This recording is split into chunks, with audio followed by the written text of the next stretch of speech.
जैसे कि हमारे सब घर में जब कोई मेहमान आता है तो बेसिकली हमारे घर में कुछ बनता है, जैसे कि पकौड़े और समोसे कुछ भी। और मम्मी हमें पहले से मना कर रही होती है कि उनके खाने से पहले तुम मत खाना। पर हमारे क्लास में जैसे स्मृति जैसे कुछ लोग हैं जो कि पहले जाके खा लेते हैं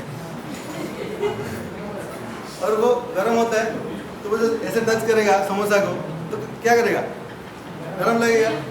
तो बेसिकली वो क्या है, हीट। ओके, तो today we are going to start heat and temperature. तो पहले हीट और टेम्परेचर क्या है जान लेते हैं। हीट एक फॉर्म ऑफ एनर्जी है जो कि सिर्फ ट्रांसफर होता है, कहाँ से, from hotter object to cooler object. Okay, उसके बाद टेम्परेचर। जो हीट होता है, हीट का कोई मेजरमेंट नहीं होता, उसको मेजर करने के लिए या क्वांटिफाई करने के लिए हम टेम्परेचर का यूज करते हैं। तो टेम्परेचर क्या करता है कि अगर मैं समोसा को हाथ लगा रहा हूँ तो वो कितना गर्म है या क्या है वो जानने के लिए हम क्या करते हैं, टेम्परेचर का यूज करते हैं। तो मैंने बता दिया पहले, heat flows from higher temperature to lower temperature. तो यहाँ पे एक पिक्चर है, यहाँ पे हॉट ऑब्जेक्ट है और यहाँ पे कोल्ड ऑब्जेक्ट है। जैसे कि हीट फ्लो कहाँ से हो रहा है, हॉट ऑब्जेक्ट से कोल्ड ऑब्जेक्ट हो। कब तक होगा, जब तक इन दोनों का टेम्परेचर इक्विलिब्रियम ना हो। समझ गए? उसके बाद हम डिफरेंस देख लेते हैं हीट एंड टेम्परेचर के बारे में। तो ये दो डेफिनेशन मैं बता चुका हूँ। हीट एक फॉर्म ऑफ एनर्जी है और टेम्परेचर क्या है, डिग्री ऑफ हॉटनेस और कोल्डनेस को मेजर करने के लिए। उसके बाद हीट का जो यूनिट है बेसिकली एसआई यूनिट जूल है और कैलोरी भी एक यूनिट है।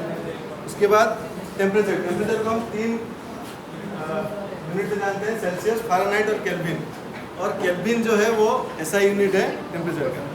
ओके, उसके बाद एक लिखा है depends upon the mass and type of substance. ये क्यों होता है, क्योंकि हीट में क्या होता है, अगर मैं क्या करूँगा, एक लोहे को हीट करूँगा और एक लकड़ी को हीट करूँगा तो जल्दी कौन हीट होगा, लोहा, क्योंकि वो जल्दी हीट होता है। तो टाइप ऑफ सब्सटेंस पे भी डिपेंड करता है heat, but temperature type of substance depend नहीं करता। उसके बाद हम टेम्परेचर को कैसे मेजर करते हैं वो देखेंगे। कोई बता सकता है टेम्परेचर कैसे मेजर करते हैं हम? नहीं, छू के तो हम जान सकते हैं गर्म है या ठंडा है। थर्मोमीटर 2 टाइप के होते हैं, एक है क्लिनिकल थर्मोमीटर और एक है लैबोरेटरी थर्मोमीटर। तो क्लिनिकल थर्मोमीटर आप सब देखे होंगे, जब तबीयत खराब होता है या फीवर होता है तब यूज किया जाता है। तो बॉडी टेम्परेचर को मेजर करने के लिए यूज होता है और उसका जो रेंज होता है वो 35 डिग्री से 42 डिग्री सेल्सियस तक होता है बेसिकली। उसके बाद आते हैं लैबोरेटरी थर्मोमीटर। इसको हम बेसिकली लैब में यूज करते हैं कोई सब्सटेंस का टेम्परेचर नापने के लिए। उसका रेंज जो होता है -10 डिग्री से 110 डिग्री तक होता है। उसके बाद हम देखेंगे मोड ऑफ हीट ट्रांसफर। तो हीट ट्रांसफर बेसिकली 3 टाइप के होते हैं, जैसे कि कंडक्शन, कन्वेक्शन और रेडिएशन। तो पहले कंडक्शन में देखेंगे।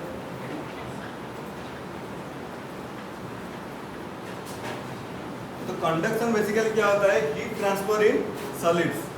जब भी सॉलिड में हीट ट्रांसफर होगा तो वो कैसे होगा, कंडक्शन के होगा। तो कंडक्शन बेसिकली होता कैसे है, अगर बेसिकली ये एक सॉलिड है, अगर मैं इसे हीट करूंगा तो हीट कैसे जाएगा, पार्टिकल वाइब्रेशन से। पार्टिकल मूव नहीं करेंगे उसमें, पर पार्टिकल वाइब्रेशन से हीट ट्रांसफर होगा। वो हम आगे वीडियो में देख लेंगे कैसे। इसमें क्या होता है, पार्टिकल मूवमेंट नहीं होता है और सॉलिड्स में ही होता है। उसके बाद ये वार कैसे करता है, मैंने बताया आपको, पार्टिकल वाइब्रेशन से।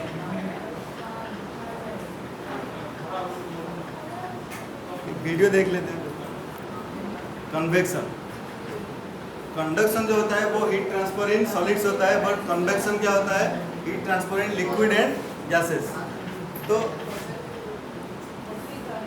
लिक्विड एंड गैसेस में कहते हो कैसे होता है, जैसे कि अगर एक बोतल है, अगर मैं इसे यहाँ से गर्म करूँगा तो पहले क्या होगा, नीचे का पानी गर्म होगा तो नीचे पानी में जो पार्टिकल्स हैं वो क्या करते हैं, एक्सपांड करते हैं और वो फूल जाते हैं, लाइट हो जाते हैं और वो क्या करते हैं, ऊपर चले जाते हैं। तो ये जो लेयर था ये कहाँ गया, नीचे आ गया। फिर ये गर्म होगा, फिर ये गर्म होने के बाद इसमें जो पार्टिकल्स हैं वो क्या होंगे, हल्के हो जाएंगे और फिर ये ऊपर चले जाएंगे। वो भी हम वीडियो में देख लेंगे।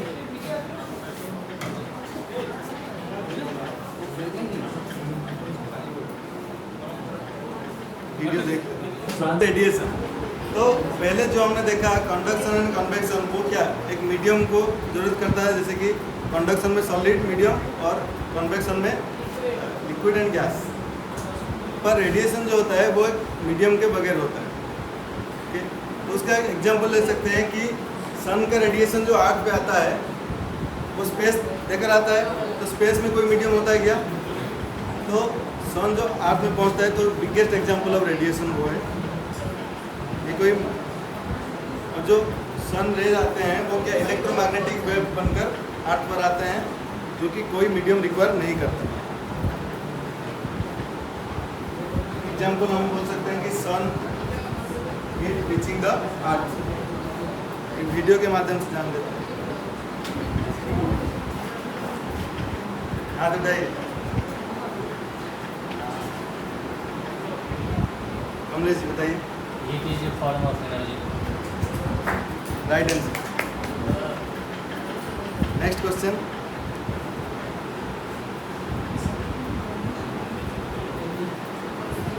Deven, wow, right answer.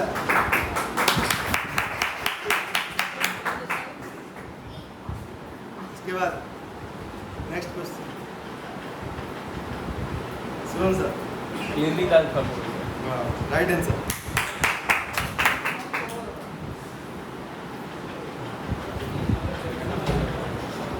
और कोई हाथ उठा। Conduction, right answer. Last question आप बता चुके हैं। अभिषेक बताओ।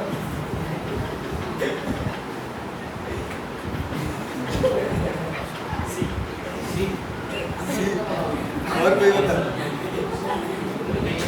किसने दी? ऑप्शन है इधर, राइट आंसर।